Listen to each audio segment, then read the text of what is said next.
We be live. What's up, everybody? Let's wait a minute. Let's give people a second to hop in. Yeah. Let's see if anyone jumps in. Oh, we got. Oh no, we don't. Oh, we're at 0. Let's Oh, we got 1. Oh, we got 1 again. Let's go live. We'll do it live. Okay. Let's go ahead and go. We should be good. Okay, 1 sec. Okay. When we stay up our phones for this what's going on here? We're going live on Instagram as well. Too? We're live on YouTube right now at Furloughed Film Talks on the YouTube. We're live streaming our episode. We're going to start this up right now. I'm going to position this to where it can only see me because Ryan's not important. I love you. Oh yeah. Nope, let's not play music. What's up, everybody? This is Alex Kelly back here with another episode of the Furloughed Film Talks podcast, our 72nd episode.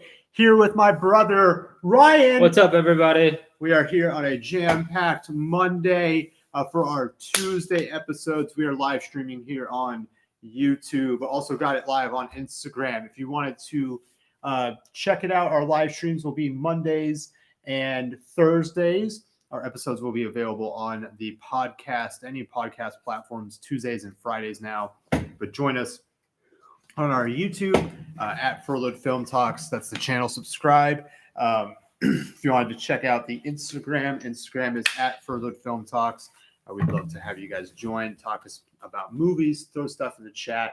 But today's been a crazy day, Ryan, for movie stuff, some TV show news. We're going to review a movie called Songbird. Yes. Cool. It was an amazing movie. Absolutely spectacular.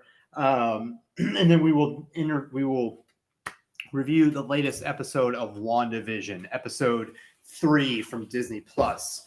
It's getting a little wild in Westview. Yeah. So we've got a lot to talk about, a lot to speculate about. But first, we got a couple more delays to talk about real fast. Morbius. Literally, we got done with the episode on Thursday, and this news dropped that Morbius got pushed from October of this year to February of next year. Yes. And then today it was announced that A Quiet Place Part 2 has been delayed from April till fall of 2021. Ryan, we're getting more delays. Either of those tick you off, make you mad? Any speculation? I was looking forward to having Morbius come out in the next couple of months, but I'm not surprised it's getting pushed to next year. And I wasn't expecting Morbius to be like an amazing movie or anything, anyways. So no, it's not like a big picture that I was really looking forward excited for. Yeah, it's just interesting because now this, if big if at this point, if Black Widow doesn't get pushed back, which if that gets pushed back, that pushes everything back to the MCU. This would now make Morbius it would be after Spider-Man 3, which Morbius and Spider-Man 3 technically have a connection because Michael Keaton, who played Vulture, is in Morbius. So there's some loose affiliation. So now Morbius is now slated to come out after Spider-Man 3. We don't know if that'll mess up the narratives in either. So, but I mean, if they're moving it, there probably isn't a huge crossover at all. It's probably just probably the extent of Michael Keaton's involvement in Morbius is that fucking scene we see in the trailer, and that's it. So yeah, I would venture to guess that you are correct. But the other one is, A Quiet Place Part 2, which is getting pushed from April of this year to September 17th. So not a huge push. Yeah. About 4 months, really. Did you ever see the original? No, I hate scary movies. So I'm such a bitch. I know myself. But I need to watch that because everybody has told me that it's an amazing movie. It's Krasinski and Blunt, and it looks good. I mean, I'm not saying it doesn't look good. It's just not something that's really up my alley. Yeah. But I do need to check it out because this one has a ton of hype behind it. And the first one is supposedly a masterpiece. Yeah, I mean, again, it's not anything I'm like super torn up about. But Yeah. No. we're still waiting to see here if Black Widow is going to get delayed at all from May. That one would really piss me off a lot. And that's one of those ones where and this is so dumb to be like, I'm waiting on bated breath, but like every day I just kind of like am on Twitter waiting for it to be like Black Widow's been delayed, or that's the biggest one, because James Bond was the other big one. That's already been pushed. Yeah. So now are we going to get Black Widow? And I've said to a couple people when they start to talk about like, oh, I'm scared about this movie or that movie getting delayed. If it's a Warner Brothers movie, don't be worried about it. Those are sticking to those dates. Right. Those are not going to get pushed because they did the HBO Max hybrid thing. You're not going to get a delay with those. So you don't have to worry about Godzilla. You don't have to worry about Top Gun. You don't have to worry about Space Jam. If you're at all worried about any of those movies. Well, I think Godzilla, some people are like, don't push it, which they moved it up 2 months. So it's right. Like, that's not getting changed at all. They're not moving that. They're not changing that. The ones that the biggest ones right now to worry about is Black Widow. And if they move that, then all of a sudden, what happened the last couple of times, that delays everything else. Yeah, I'm at this point, I'd be pretty surprised if they moved Black Widow. I would be like, too. Just get it out. Yeah, I don't know. I mean, we're still so far away. We're like, I guess there's enough time for them to see like what's really going to happen with the pandemic. So like, yeah, I don't know. Biden came out today and said, "Hey, we're going to have herd immunity by the summer." So it's going to be pretty close to when Black Widow is supposed to be coming out. That seems optimistic. But yeah, so that was a little bit. We're trying to keep people updated on what the movie delays are. I think that's important to update ones. But Ryan, I texted you in all caps and sent you this piece of news. I almost threw my phone because I was by myself in my classroom today when I was sent this piece of breaking news. People have tried to dampen my excitement by saying it's going to profit one person. It's in the earliest of early development stages. What news am I talking about, Ryan? Fucking the news that made us like seem like prophets. The Harry Potter HBO Max news. Yeah, dude. So we get to crow a little bit. We not really. Kind of. Well, kind of. We do, because we pulled out news that not a lot of people were talking about. Definitely gonna freaking do whatever right now. We talked about stuff that nobody else was really paying attention to. Okay. Which was Warner Brothers hiring or promoting somebody to be the new head of Harry Potter and the Wizarding World. And that's why we talked about all that stuff on Thursday. We saw that news. We picked out exactly what that guy was saying, and we analyzed it and saw, oh, maybe they're getting ready to do something. And that's what good movie news analysts do, is they find the news that people aren't talking about before it breaks. And then all of a sudden on a Monday, we get reports from the Hollywood Reporter that they're going to be doing a Harry Potter. They're in the early stage, the early stages of planning a Harry Potter series for HBO Max. Which, thank you. Like, the easiest way to get Harry Potter even remotely close to what it used to be is to basically look at how could we make the best Harry Potter property right now. Not shortening it into a 2.5-hour movie, stretching it out over a long narrative, and giving characters or people the characters that they want to see. And that's what they can do with an HBO Max series. Hopefully, yes. The one thing that made me so excited about this report is not that it was J.K. Rowling is writing a new story for Harry Potter. It was they are engaging new writers and seeing what their ideas are, seeing what they think would be a good series. And then hopefully J.K. Rowling will approve it. Right? Yes. But we had this discussion on our last episode. If you want to go hear us talk about the different ideas that we had, go check out our latest episode. But it sounds like they are really trying to get as many ideas as they possibly can, flesh those out, and see what's interesting and what could be cool. Mm-hmm. And I think with that approach, you start to get not only just kind of like what we came up with, but like Hogwarts heads and like the Marauders, but then you could even come up with like newer characters in different parts of like the wizarding world Yeah. that could be fresh and interesting. Yeah, like we said last time, and there's just a wide open like universe of the wizarding world that they can like go way back in the past, you know, that came before the main Harry Potter series. You could shoot into the future and like catch up with Harry Potter and the crew, you know, in their careers, I guess, as Auroras and Aurors, yeah. Is that what Hermione did? She's Aurora. Yeah, they were all Aurors. One wasn't, right? No, they all were. They definitely all did. Okay, whatever. So best part of this news was I totally forgot that they were making like a like real console Harry Potter game. Mm-hmm. Remember that? Yeah. And like that's gonna be, and apparently that's gonna be set in like way in the past, like in like the 1800s or something. Yeah, because it's supposed to be like you're coming to Hogwarts, but it's like Hogwarts way back 200 years ago or something. Way back in the day. Like they're really trying to do it to where it's the same Harry Potter kind of story, but done with completely new characters in a kind of different, you know, setting of Hogwarts, which I think is a great idea because you can get away from some of those legacy characters. Because even like a character like Armando Dippet, who was the Hogwarts headmaster before Dumbledore, that character has been played with a little bit in the books. So yeah, get away from what has already been done completely. And yeah, set it 200 years in the past. Like that's really, really cool. Yeah. So I'm super excited about this.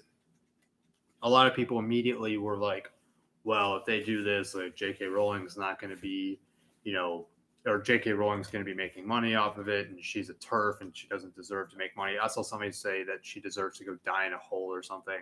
Just like a lot of really outlandish shit. Can we not like separate her artistic work and all the bullshit that like comes with?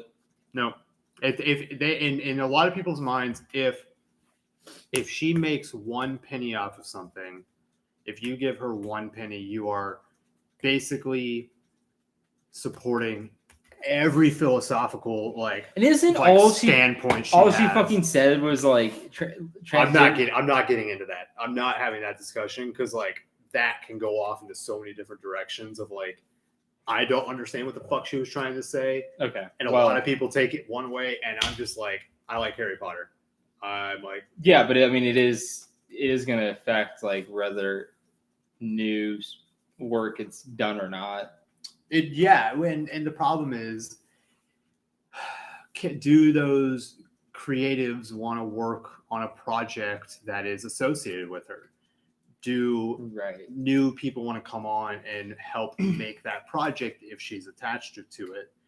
I don't know. I think there will be plenty of people that will, for sure. Yeah, it's just will it be the best talent? Like, you know, I don't know. Like, I just think there's a lot of it that comes into making a new story like that, and there's going to be unintended consequences for like what she said, rightfully or wrongfully so for whatever she said. But a lot of people today just immediately were like, they are shitting on other people's enjoyment of a moment where it's literally just, hey, earliest stages of development, and you're not like letting those people enjoy that moment whatsoever. Right. And I think that's the worst part of all of this is like, if somebody still enjoys and wants to support new actors and new actresses and new writers who are going to get to have an opportunity to kind of, you know, voice whatever opinions they have, you're basically saying they shouldn't be allowed to do that just because of one other person. And I don't think that's entirely fair either. So right. I don't think it's entirely fair. Like, you know, there's plenty of horrifically like racist and just horrible people that made great works of art, like musically or in literature or in movies across the board that like, we still don't have a problem with today. Like we still eat that shit up, but you know, I don't see why we can't like, you know, separate the two, but whatever. Very good piece of news. A lot of people, and that's the thing. Like some people just can't, and like to them, it's like cool. But for the rest of us, it's like, yeah, I'm gonna separate those two things out. I can look at her and be like, hey, I don't agree with what you said there. I think what you said is horrible, but I really like that you made a really cute little fucking house elf named Dobby. Thank you. Like, right. We can separate those things out, and I think that's what you have to do as an adult, and that's what you have to do. Well, some people are just way too super like SJW types, and combative, and just like it's. Anyways, if that gets us canceled, screw it. But like, I'm a huge Harry Potter fan. I have multiple Harry Potter tattoos. I've got a huge Harry Potter poster. Ryan has all the books. I have all the books. Yep. Ryan's done with this conversation. I mean, there's not like. What else is to say? Like, excited. Yeah, I'm very excited. We've got 3 people on the stream. This is a record. Thank you for listening. Drop into the chat who you are. If you're excited for a Harry Potter series or not, let us know. Ryan, do you want to review WandaVision or Songbird first? Fuck. Let's do. I have it Songbird first, but I'm cool with either. Yeah, no, let's definitely do Songbird first. Okay, what were you about to say? Yeah, let's just kind of do that real quick. This was fucking absurd, right? Yeah, this is one of the most absurd movies I've ever seen. I'm not looking up who I think it was Adam Mason directed it. It was produced by Michael Bay. Yeah, produced by Michael Bay. Stars a whole slew of people that you would basically be like, oh, I've seen that guy in that movie before. I'll say their names in a minute. But Ryan, do you want to describe what this movie was? I mean, pandemic. Yeah, this is basically, you asked 5 minutes into the movie what this is about or what the storyline was. And I was like, it's literally just COVID. All this is making a story about COVID. Yeah, right? Literally just trying to make a movie out of the pandemic. It's set in 2024. There is a new strain that they've called COVID-23. Ha ha ha, not COVID-19. Well, yeah, it's the new strain. It's a mutated strain, so now it's COVID 2023, and I think this actually took place in 2024. Yeah, so it's supposed to be everything that happened with us was 2020, but COVID-19 was the virus that they found in 2019. Yeah. It stars KJ Apa as this guy who's immune to the disease, so he can just basically frolic through Los Angeles. Yeah, so somehow in this world there's people who have natural immunity to it, and they get little armbands, and they're able to, be out in public, and anyone who doesn't have an armband has to stay in their homes at all times. You know what their armbands just reminded me of? No. The armbands from Disney World that you have to go around. And, the little magic pass? Yes, that's basically what this was. The magic pass to the dystopian future. Yes, it was the most creepy version of Tomorrowland. Yes. What's fucking crazy is they start out the movie with this little montage of COVID-19 or COVID 2023. COVID-19. I blew you away.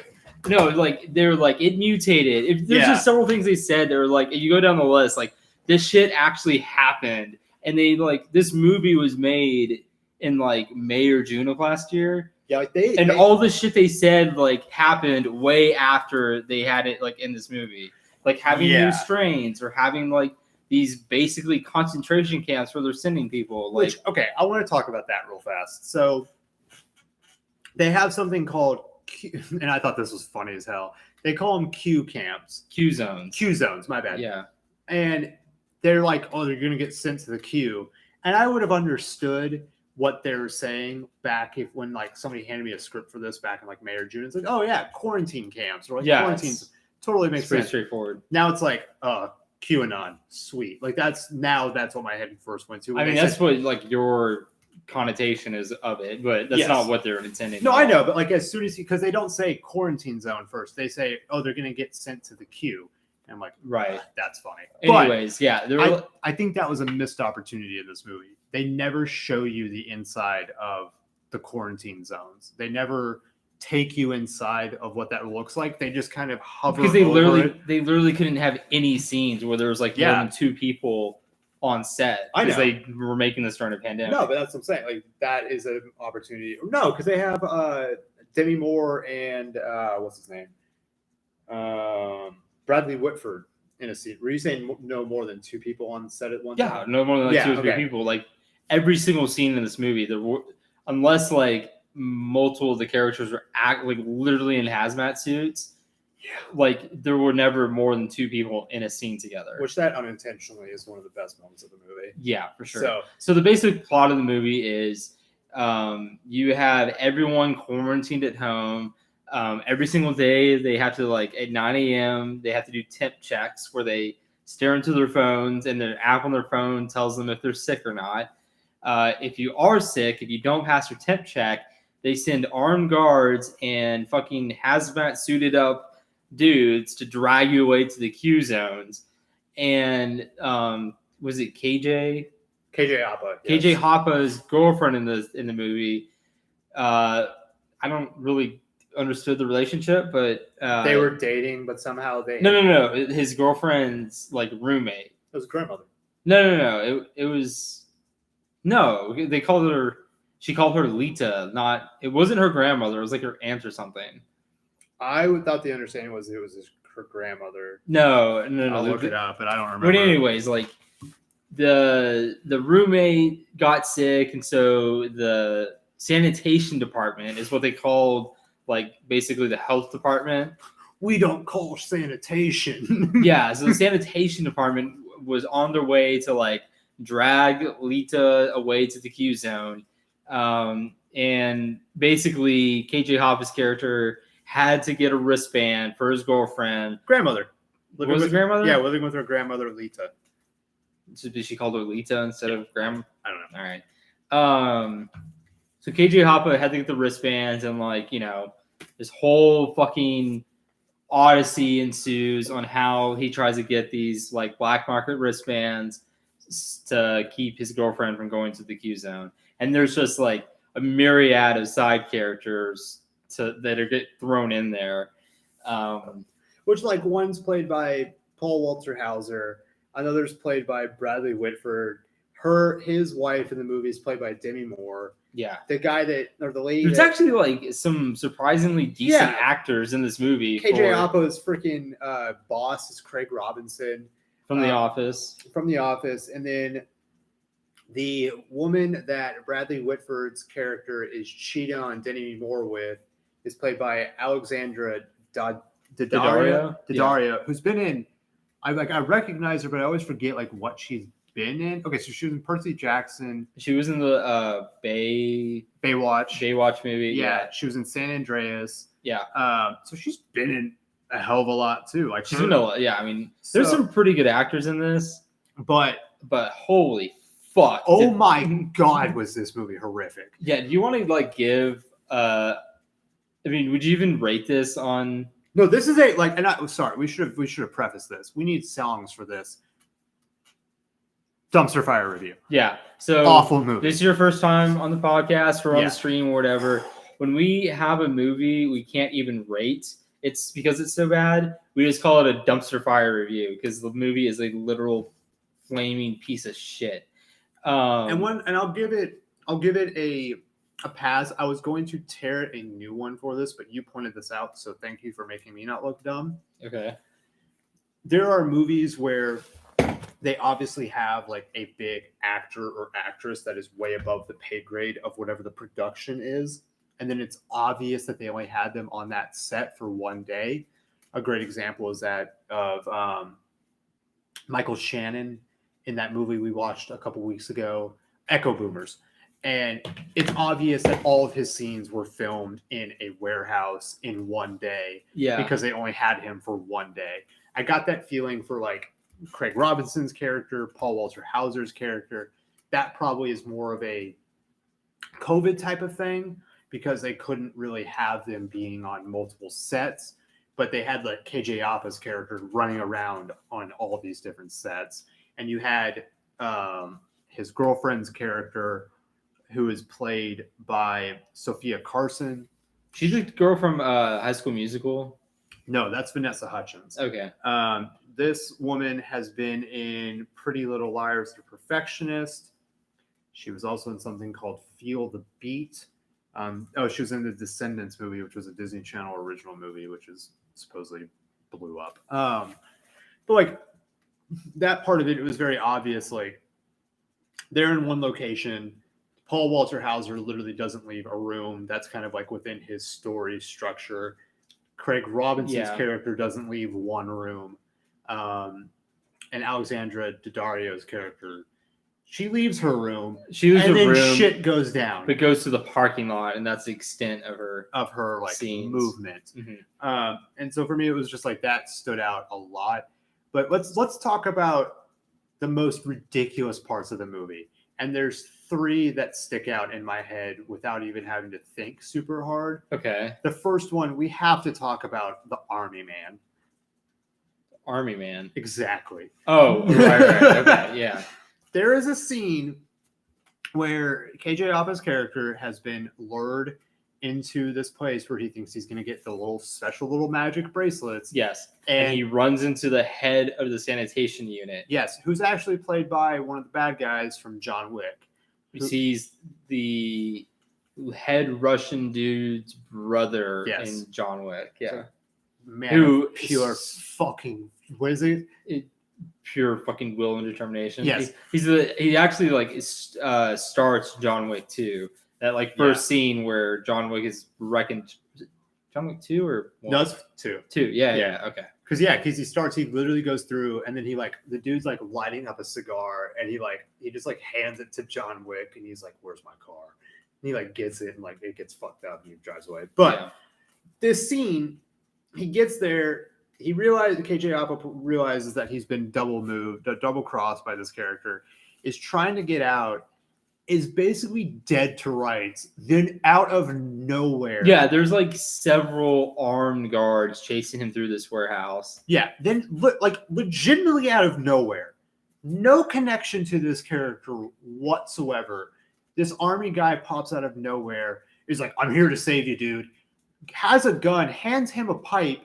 They basically get across a hallway into a stairwell. They fight off a few of these guys, right? And he beats them up with the pipe, and the other guy shoots a bunch of people. They get to the stairwell. KJ Apa runs down and then like realizes the dude's not following him. He's at the top of the stairs, and he's like, "I'm going to stay behind. You go get him." And it's just like, what? Yeah.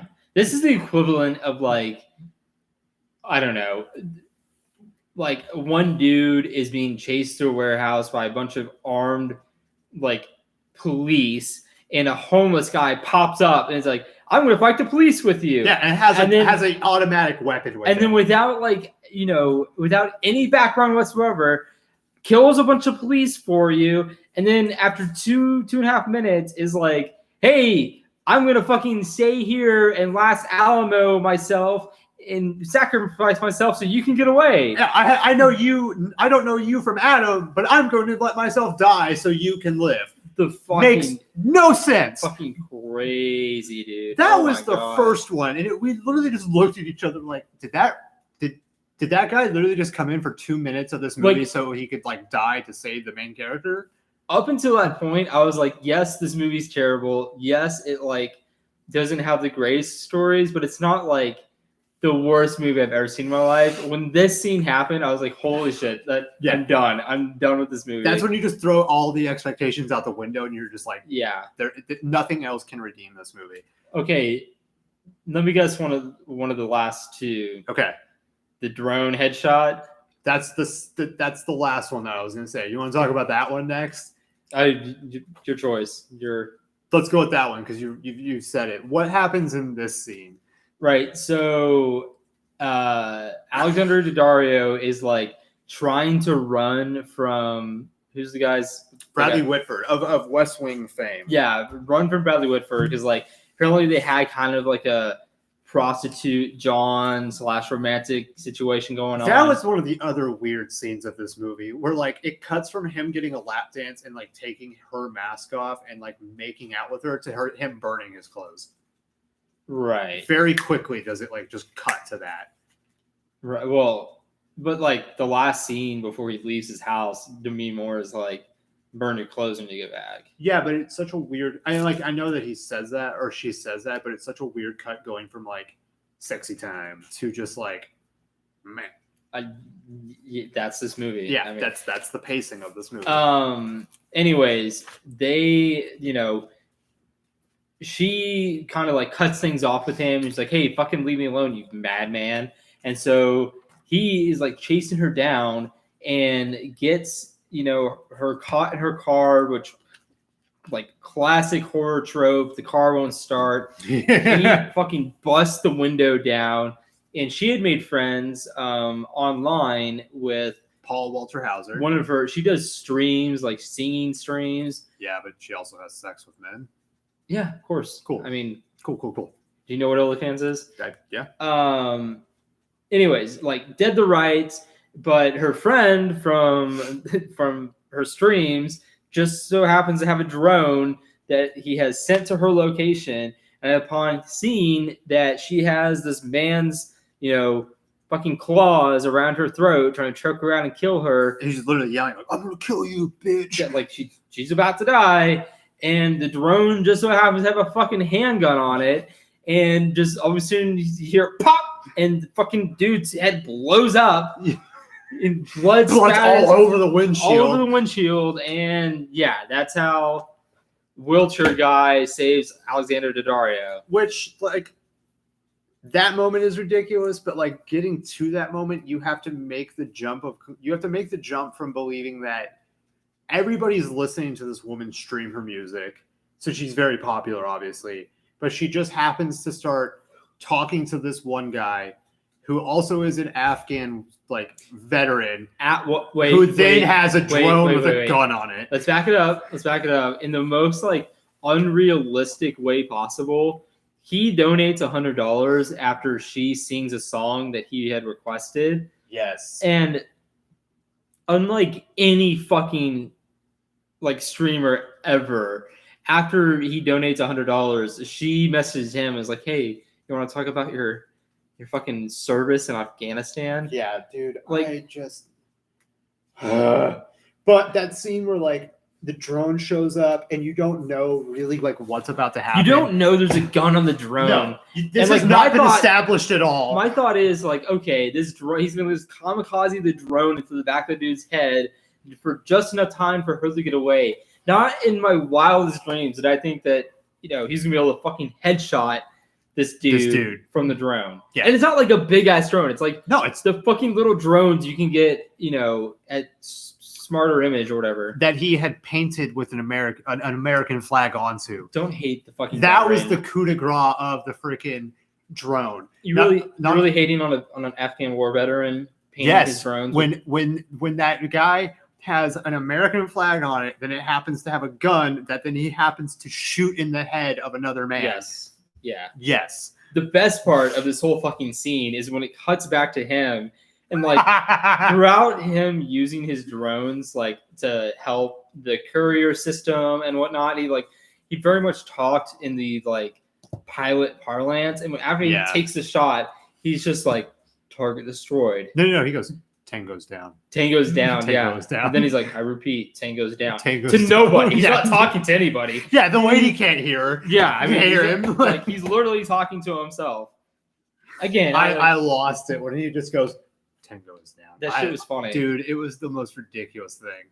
But I mean, the fact that there's a gun on the drone, like her reaction when the melon gets popped and there's like just brain matter across her windshield. Pow, like she does this really weird like scream / like laughter thing, and then she just windshield wipers the blade off, the blood off, and then it cuts to I don't even remember what the dude with the drone. He's just like, "Tango down, Tango is down." I repeat, Tango down.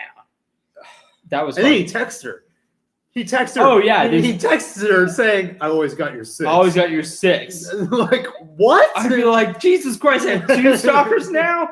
Yeah, like I thought she was about to freak out. No, she was just totally cool with this guy getting killed in front of her, and the guy who killed him is just texting him. I'm texting her, "I've got your 6." They missed a big opportunity for her to go over and give him sexy time. Like, come on. I thought for a second that's where they were going. They should have. They should have done that. COVID.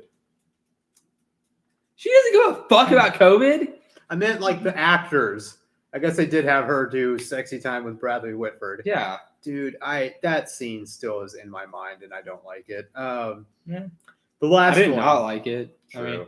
I mean, This by far is my favorite scene of the movie. okay. I cannot I can't. Can I guess? Can I guess what it is? Yes. Is it the Among Us Yes. run? Okay. I wouldn't call it the Among Us run. I would call it the T-Rex inflatable run.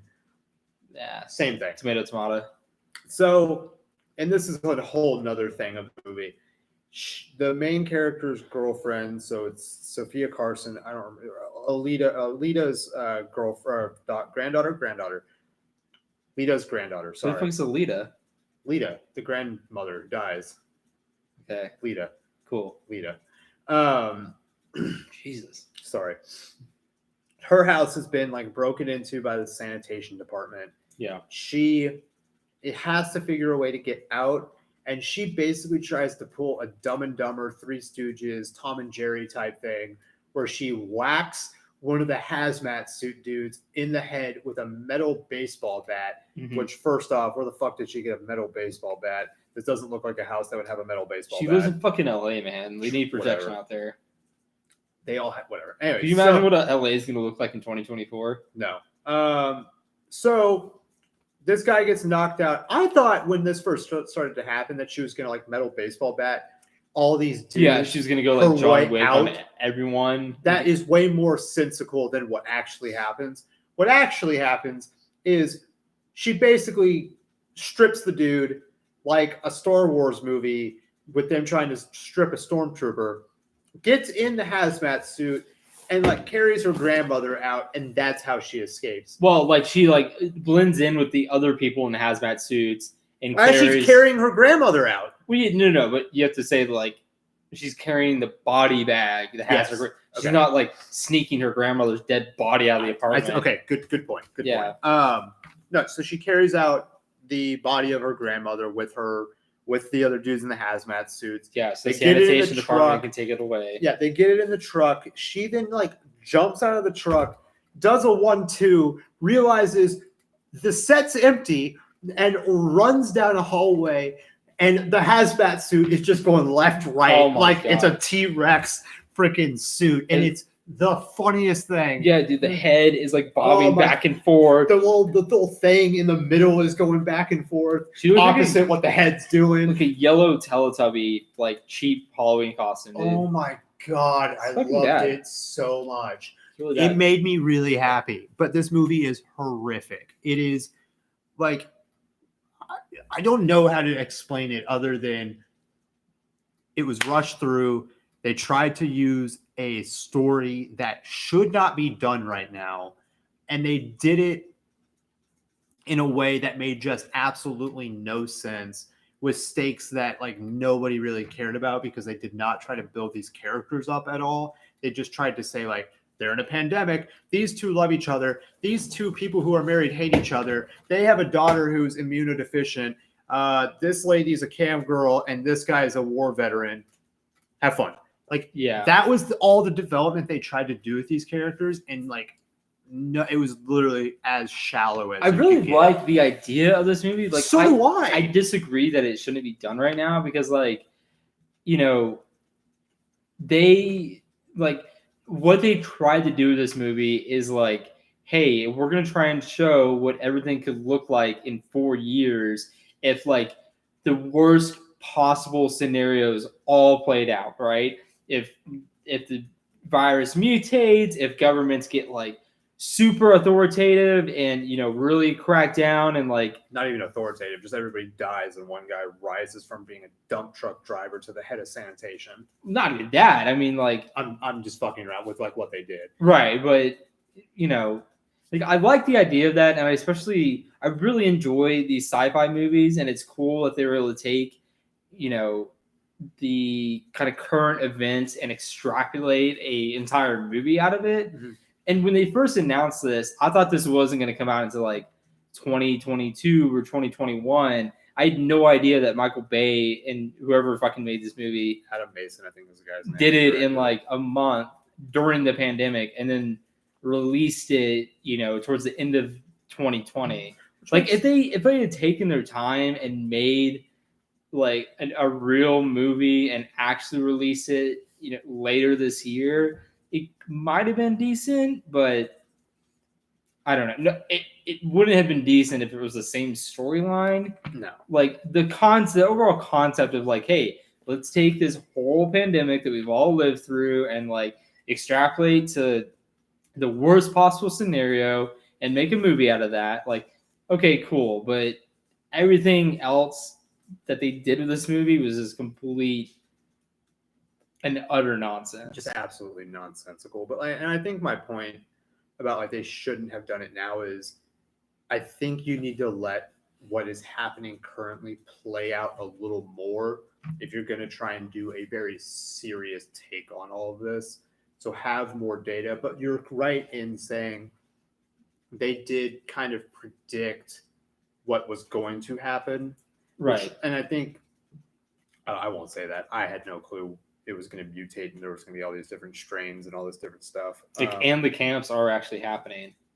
Are they happening here in America? No, in Europe, though. Yeah, okay. True. And so playing some of that out and seeing some of the interesting things and predicting that, I think is very interesting on their part. It's just, let's see how some of this else plays out, because some of this is not tasteful, and then you tried to rush it forward and just did not do a good job with it. Which parts weren't tasteful? I think just having a movie where people's loved ones are dying every day, and it's like, we don't need to relive some of what's happening right now. I don't think that is in the best light right now. I think there's a better way of doing that.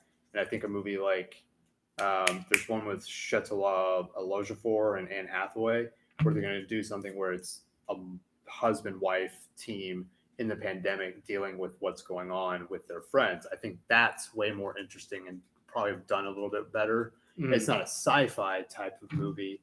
I think there's going to be another one like this where it's a sci-fi movie and you can do it a little bit more tastefully and a little bit more interesting. Was this an interesting movie 20 minutes in?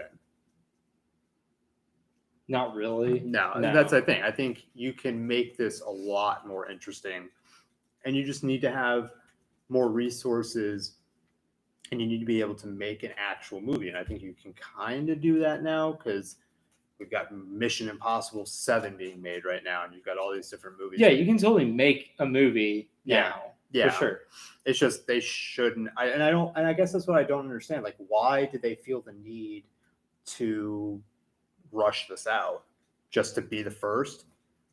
I guess. I mean, I'm sure they thought they had an interesting movie on their hands. Yeah, and we're able to get a lot of actors to do it. Yeah, you had a lot of actors who weren't doing anything else. So, I don't know. Missed opportunity. Like, to say that it's like not tasteful, like no one's forcing anyone to watch this movie, right? And a lot of like, let's just call it. Forced me to watch it, Ryan.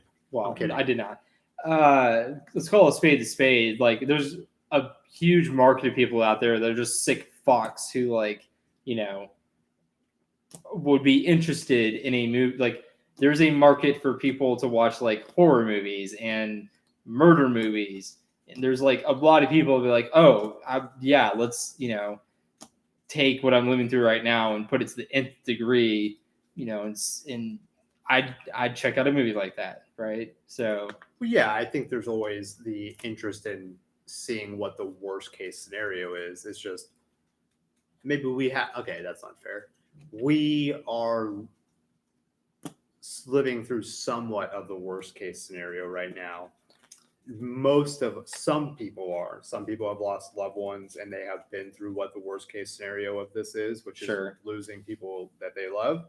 And so, but yeah, then there's the worst case scenario of it gets so bad that they start opening up, camps, and they start you got governments, taking over and doing really authoritarian stuff. Or you get a mutation that like affects your brain the health of your brain. Yeah. Right? Like just a whole. There's a lot of different ways to take. Would you want to give this a grade?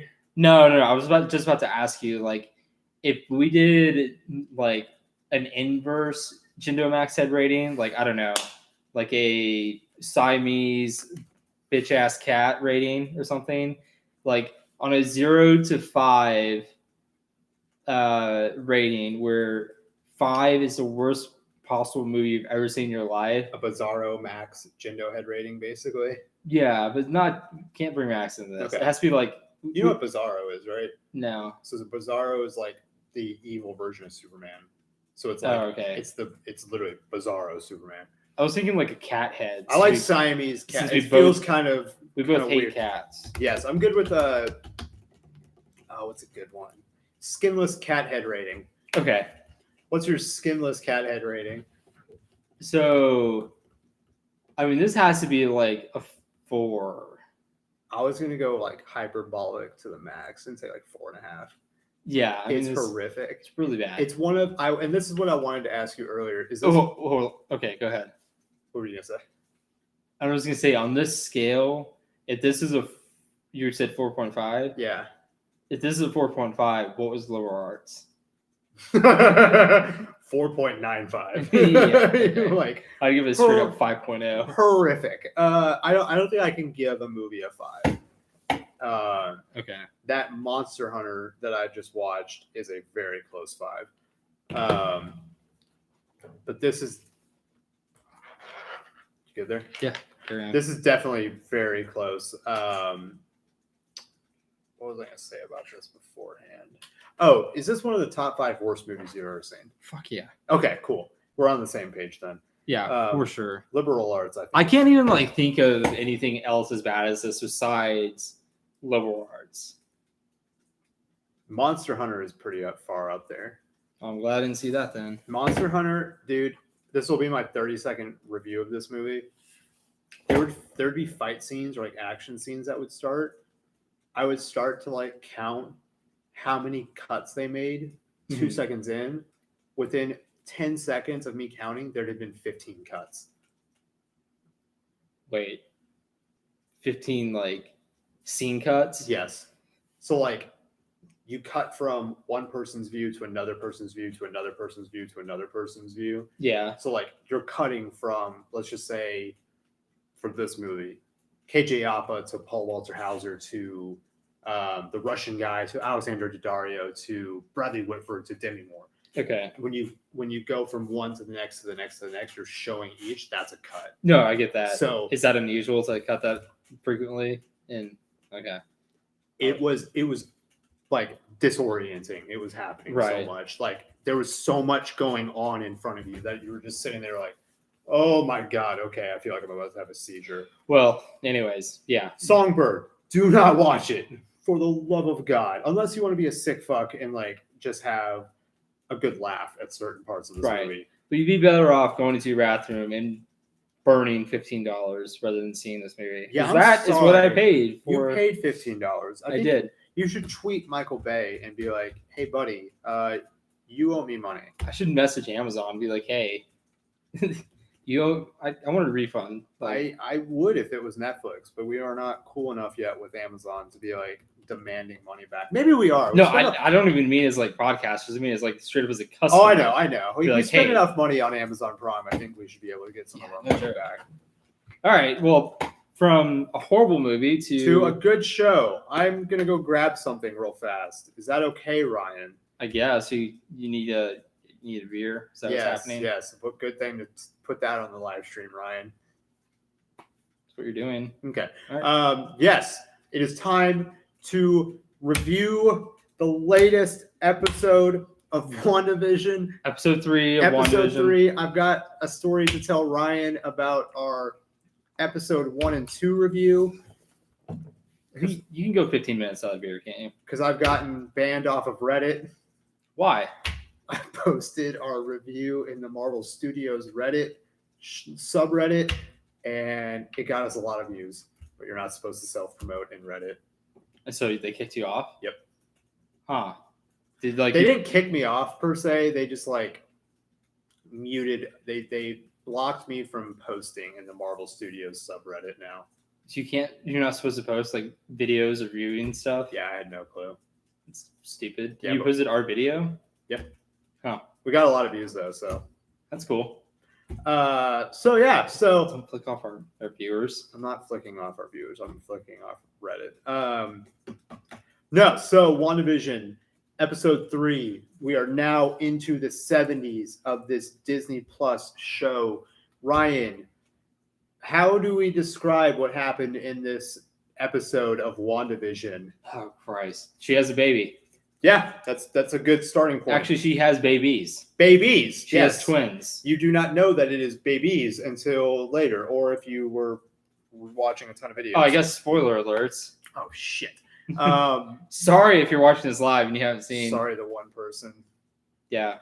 But anyways, yeah, spoiler alerts for from here on episode out. 3 of WandaVision. That's no, you start to get more into the,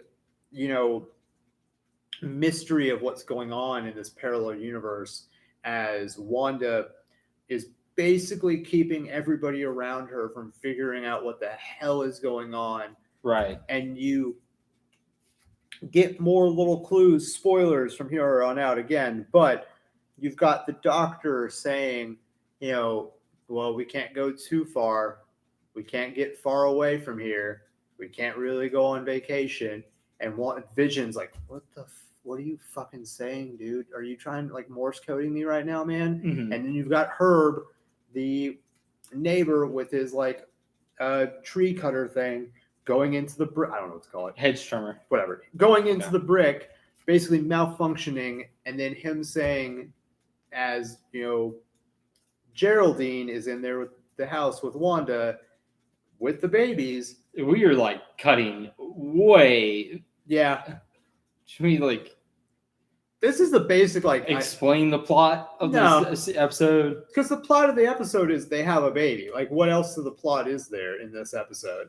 Well, the reason everyone is cluing into the fact that she's unusual is because as she's going through her expedited pregnancy, her powers are going haywire and causing just mayhem across her neighborhood, flooding people's homes and so cutting out the power. So as she's pregnant, she's doing all of this crazy stuff. But I think the rest of the neighborhood is just taking that in stride. They're just basically being oh yeah, that's just part of what's happening right now, and not questioning it whatsoever. Well, except for Agnes and Herb, who are outside the home talking about hey, what's going on in there? Is Geraldine in there? Well, they're more worried about Geraldine. They're more worried about what Geraldine is going to do to upset the balance of this entire world. Mm-hmm. And so you don't they're not really worried about all this crazy shit. They're worried about Geraldine, who doesn't have a home, who's not really from this town. They're worried about what she's going to say or do to Wanda, which is what you see at the end. So, there's a lot of crazy stuff that goes on. And what you really see is, Wanda basically going from being 3 or 4 months pregnant to giving birth in this episode. Within in this episode is over the course of a day and a half. Yeah. At most, maybe. Yeah. And so, okay. Well, let's talk about this. I think his name is Norm. He's married to Dottie. He has probably the best line of the entire show thus far, where he just goes, or Dottie walks in the room, goes, "Do these earrings make me look fat?" And first off, how do earrings make someone look fat? I don't know. That makes literally no zero idea. fucking sense. Yeah, but that was not supposed to make any sense anyways. But the power goes out, and then he just looks at the camera and just goes, "Oh, thank God." Oh, thank God. Yeah, that scene was great. Some of these comedic moments in this show, they pull off really, really well, which is just what they've done always in the Marvel Cinematic Universe. Yeah. And so that is not missing in this whatsoever. But Geraldine is starting to kind of break out of what's going on. She helps give birth to Billy. Yeah. And then Vision is holding the kid. And then all of a sudden, Wanda just goes, "Woo!" "Ah!" And there's another baby coming, and they now have twins, Yes. which then leads Wanda to kind of wax poetically about what, Ryan? Her brother. Her brother Pietro, which we get our first name drop of Pietro, her brother, since he was in Avengers Age of Ultron. They had not even referenced him since that movie. Right. And then just a magical return of the Slovakian accent. Sokovian. Slovakian, Sokovian, whatever. Yeah. Yeah. Yeah, it's out of nowhere when she says Pietro. But you have that moment, and then Geraldine, who her real name's not Geraldine, she's going to be a character named Monica Rambeau, just basically says like, "Oh, wasn't he was killed by Ultron?" Right. And then like, Wanda breaks the whole 70s charade and is back into like real Wanda mode, and it's like, who are you? Yeah. Right. And then she notices that she has the necklace, which is the sword symbol, which Wanda has already seen on the helicopter that she found, like maybe some other places. And on the beekeeper suit. That's right. That guy who pops up. So Wanda has now realized that Geraldine is basically an infiltrator into her universe. And at the same time, you've got Wanda or Vision talking to Agnes and Herb, and Agnes is basically saying like she's an outsider, she doesn't have a home here, and Herb is saying, you know, she knows, or like we're all, and then Agnes stops her, and he was basically starting to tell Vision that they are either all dead, they're all trapped there, they're not real, like they're all working for somebody. The possibilities of where that was going is basically what is the mystery of the rest of the season. Like, what is going on in Westview? And the next scene you see is the Vision walking back inside, and Geraldine's gone. Well, we see what happened. Before he goes back in, Geraldine gets ejected from. No, you see that after Vision walks back in, because he walks back in and he's like, "Hey, we're." That's when you get the really creepy like look into the camera by Wanda. Yeah, and then that's where it cuts to, and she's like, "Oh, she left," and it's like she runs, and she's like, she had to go home, and then you see like, I think you saw this in the trailer, but there was just this huge wall of like Wanda magic, I guess, that Geraldine gets ejected from, and then she's surrounded by soldiers and trucks and helicopters and whatnot. So this is like really interesting, because I think this brings up the question, like, is this truly, if it's Wanda's creation, like, is this creation physically on Earth somewhere where like it can be accessed by people from like the normal side of the universe, or is this like something someone else has created and is keeping Wanda like in this, or is it like a combination of the both, where this is something to control Wanda, but she like manipulated it into her own reality? I think it's a mixture of both, where I think there is an actual Westview town, and somehow Wanda is controlling all of these people to basically act out this like idyllic American lifestyle that like she had always seen in TV shows. Yeah. And that's what she's acting out with all these different people, and they're being kind of forced to do all this different stuff, because some people thought like, oh, they're just creations of her imagination. In the comics, that had happened where like the kids were, figments of her imagination. But what would happen is when she would leave the room, those figments would disappear. Mm-hmm. The babysitters would freak out because the babies would just freaking disappear. That doesn't happen in this show, because you have Vision talking to Herb and Agnes, and they're still all there, but Wanda's still inside.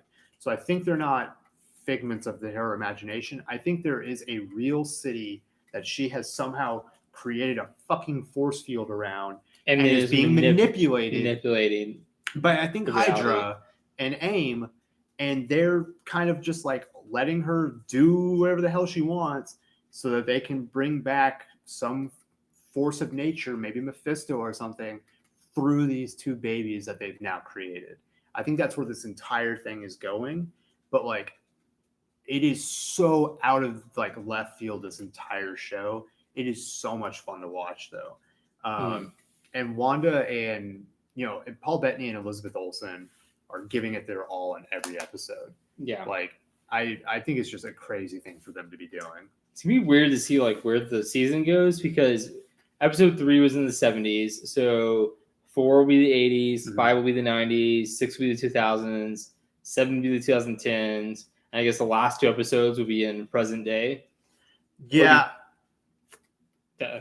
Yeah, I think at some point like they're gonna get to, because I think they've already confirmed that they're definitely gonna get to the 2000s. So like, what's that?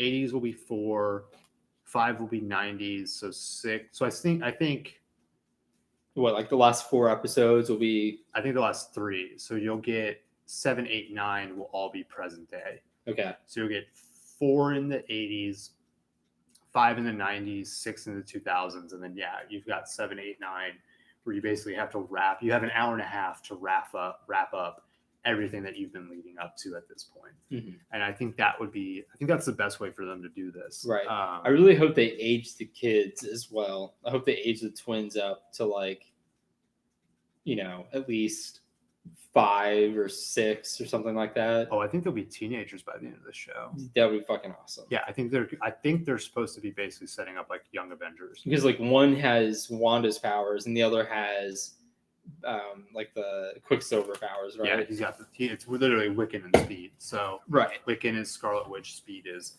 Quicksilver. No, I think what they're doing with this is really, really cool, and I like and I don't like that they're doing 1 episode a week. It's cool to kind of speculate on all this and have that kind of shared experience with everybody. But at the same time, it's just like, I want to know what the hell is going on because it's so wild. Do you want to rate this episode? Or just wait and rate the whole season? Yeah, I mean, have we been rating episodes? I don't think we have. I mean, we can. I don't care. No, let's wait till the end. But like, if you are not jumping on WandaVision, I would tell you to jump on it very soon. It's been a wild ride, and we'll be reviewing every episode every week until the finale in a couple of weeks. Several weeks. Yeah, God, it's gonna be so long. I don't like it. Ryan, this has been a fun one. We spent a lot of time talking about a really bad movie and a little bit of time talking about one of our favorite shows right now. But everybody, thank you for listening to this episode. Thank you for the people who followed along on YouTube. That's our YouTube channel at Furloughed Film Talks. Subscribe to the channel or hopped onto the Instagram at Furloughed Film Talks on Instagram. We're on Twitter as well at Furloughed Film. But everybody, we will be back Thursday with a live stream as well. We'll do that at 8:30 on Thursday. Release the episode on all the podcasts Friday, so be on the lookout for that. But everybody stay safe through the rest of the week. Thank you guys for listening. We'll see y'all Thursday. Adios, amigos. Bye. Oh, no. There we go. Yes. Ryan got real tired.